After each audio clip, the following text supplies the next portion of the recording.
solution to the case of the wagon master. After capturing Fort Hope, the Indians left American flag flying.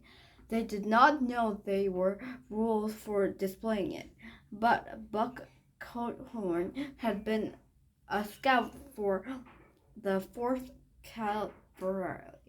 He should have known how to honor the flag. Before coming down to the path, he saw the flag was flying. He thought this meant everything was all right at the fort. He had never learned the flag is not flown after sunset under normal conditions or in the rain. That is the flying rate. That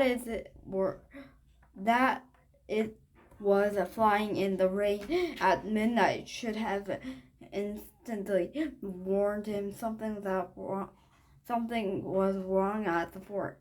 P.S. The statue of Buck Cohorn was taken away.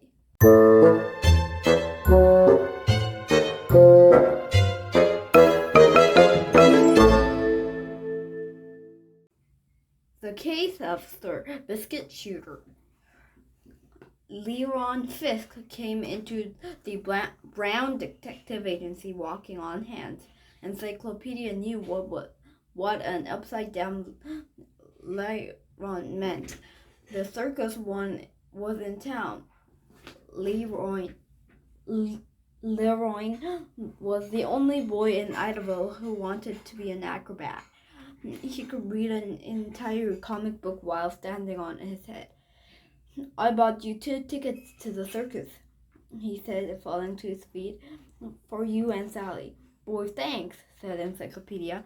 "They must have cost a lot." Leon shook his head. "My Uncle Barney sent them to me," he said proudly. Encyclopedia knew Leron's Uncle Barney. He had sold used cars, he had sold houses, and he had gone to prison for 2 years. Uncle Barney hadn't cheated people more than some men who sold used cars or houses, but he had been caught. "Uncle Barney is working as a clown now," said Leron. "After the show, I'll introduce you to him."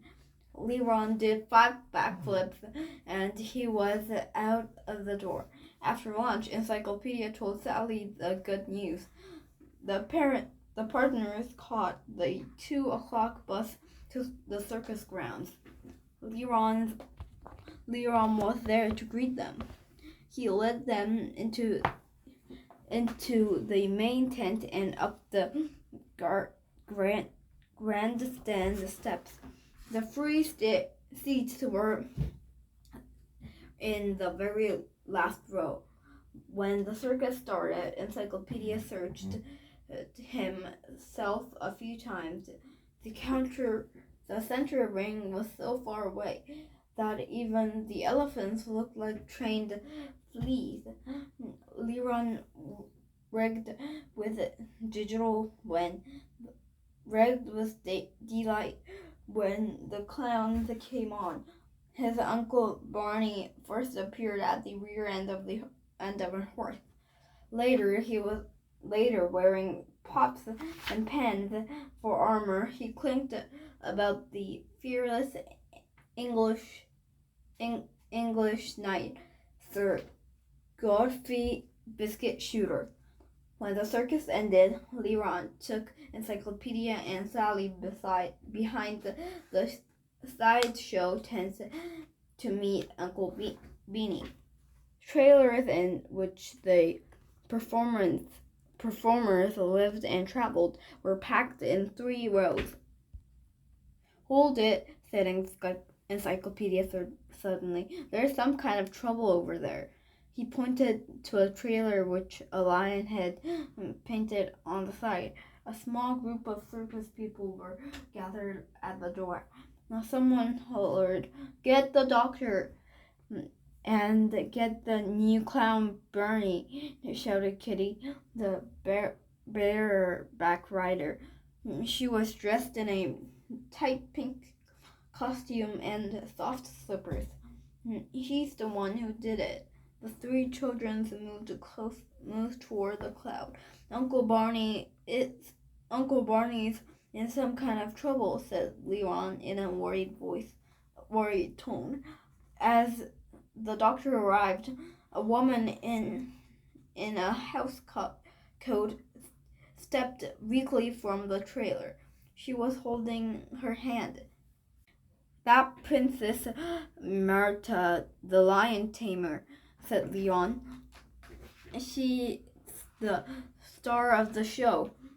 The doctor helped Princess Marta into a folding chair. What happened? Somebody hit on the head and stole my money, answered Princess Marta. Here's Uncle Barney, said the strong man, holding Uncle Barney by the neck. The strong man shoved him, and Uncle Barney fell to the ground. His night costume of the pots and pans banged loudly. He's the one who did it, said Kitty. I saw him slip out of the trailer a couple minutes ago. How could I have mistaken him in that costume? Come on, Kitty, said Princess Marta. Everyone in the circus knows where I keep my money. The thief isn't one of us. Neither is Benny Barty. He joined the show only last month, said the strong man. And he's been in prison, hasn't he? Said the swallower. Look at him. He hadn't denied a word. Uncle Barney rose to his feet. Violently, he tried to quiet the pots and pans by pressing them against his body. I went by Prince Marta traveling a few minutes ago, he said, but I didn't go into it. I didn't steal her money. I believe him, said Princess Marta. She waved both arms for the crowd to go away. Hold still, said the doctor.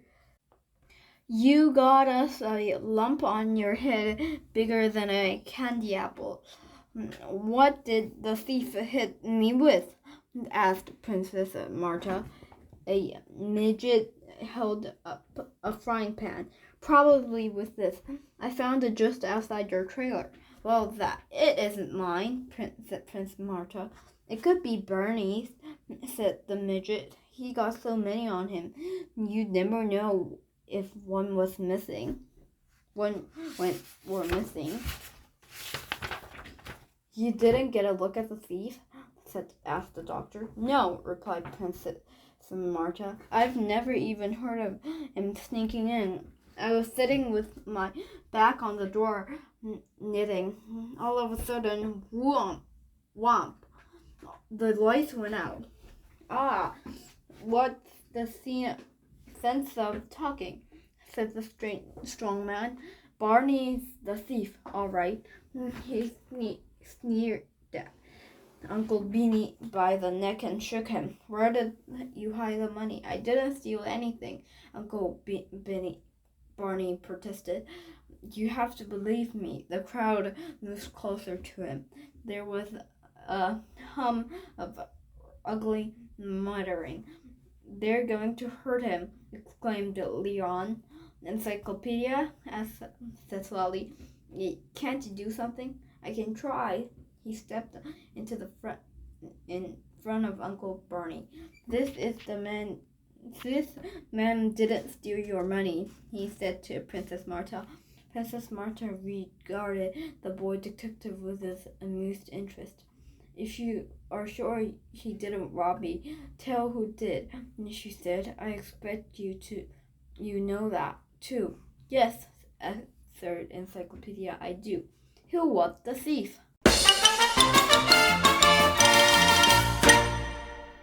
Solution to the case of Sir Biscuit Shooter. Prince Marta said she hadn't heard of the thief entering her trailer.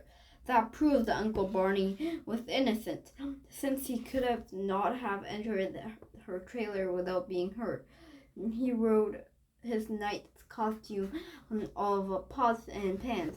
The rattling and clinking would have given him away. Yet, the bareback rider Kitty claimed she saw him come out of the trailer. So Kitty had lied, and Encyclopedia saw that her soft slippers made it possible for her to enter the trailer silently. Outwitted by the boy detective, Kitty confessed she had stolen the money, and she had blamed the crime on Uncle Beanie's Barney because he had been in the prison, so people would be ready to believe him guilty.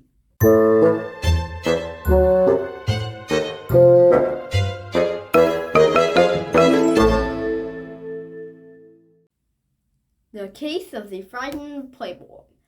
That was Mr. Mackey, said Chief Brown as he hung up the telephone receiver. Goodness, exclaimed Miss Brown, telephoning you at 7:30 in the morning. What is the matter with that man? You know, Mr. Mackey, said Chief Brown, seating himself at the breakfast table. Every week he's afraid someone else is after his money. 2 weeks ago, she thought burglars were breaking into his house, said Miss Brown. He were calling you at midnight. Encyclopedia had heard a lot about Mr. Mackey. Mr. Mackey's father owned 5 oil wells in Texas. So Mackey was very rich and did not have to go to work. He was Idaho's leading playboy.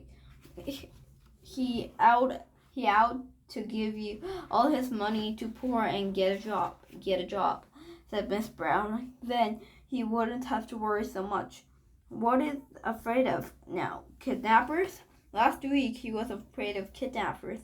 Remember? Encyclopedia said. He thinks somebody's going to kill him, said Chief Brown. He wouldn't tell me more over the telephone. So I stopped by on my way to headquarters. Encyclopedia immediately asked to go along. He never met a millionaire. Is that any danger, dear? Asked Miss Brown obnoxiously. No, I'm sure Miss Mackey's only crying wolf again, answered Chief Brown. I think Leroy should go with me. I asked to see one like Miss Mackey, someone who let his money run his life. So Encyclopedia, after finishing breakfast, went with his father. It was 8:00 when they got out of the patrol car at Mr. Mackey's house. A woman was standing by the front door. I'm already ringing the bell, she announced. She gave Chief Brown his police uniform a nervous look. Is there trouble here?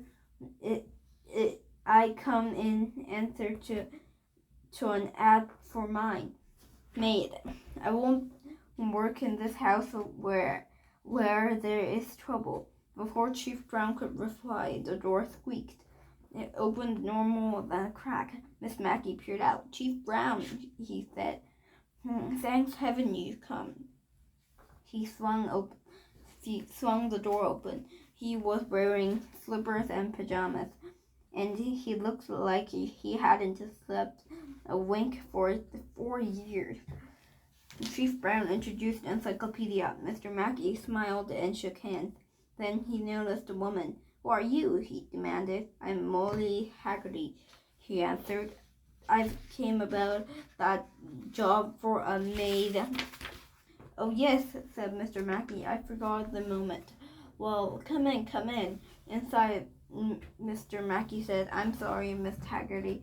I can't talk with you about the thing now. I must speak with Chief Brown.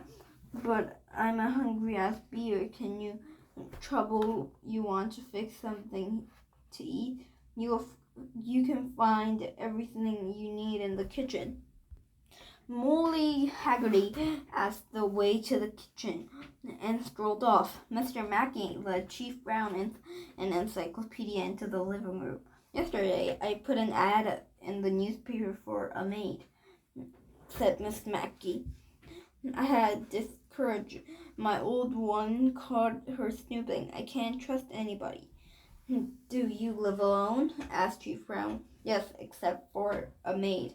When I have one, said Mr. Mackey. I hope Molly Haggerty works out. She seems bright and eager to please. Encyclopedia wondered about Mr. Mackey. Was he all fired and scared simply because he had lost a maid? What in case you wanted to see me about? Inquired Chief Brown. Do you remember the gasoline station hold up last week in Allentown? Asked Mr. Mackey. 3 gentle gunmen held up the station and wounded the owner, recalled Chief Brown. They go on trial tomorrow, and I'm going to appear in court against them, said Mr. Mackey. Why? Because I saw what happened, replied Mr. Mackey. I had stopped for gas. I saw everything. I am the only eyewitness. Suddenly, Chief Brown looked concerned. You're afraid the gunman's friends will try to keep you from appearing in court. They'll kill me, said Mr. Mackey fearfully. I need the police guard day and night. Do you know how I've been living the past week? Chief Brown shook his head. How? Like a mole sneaking out at light, said Mr. Mackey. During the day, I have lived behind locked doors, sleeping during the morning and afternoon. I was out all last night walking where the maid. I starved. I wanted to eat something and go to bed. He had hardly spoken when Morley Haggerty entered the room. He was carrying a tray of food. She set a bowl of soup and a sandwich, a glass of iced tea on the table by Mr. Mackey. Very nice, thank you, mumbled Mr. Mackey, picking up the sandwich hungrily. Encyclopedia needed to split second to see the clue. Don't eat, he cried. An instant later, Chief Brown understood too. He caught Molly Haggerty as she tried to escape by the back door. He put her under arrest. What is this all about? Cried Mr. Mackey. Mr. Haggerty is a friend of the 3 gunmen who holds up the gas station, answered Encyclopedia. How did you know? Gasped Mr. Mackey. How did Encyclopedia know?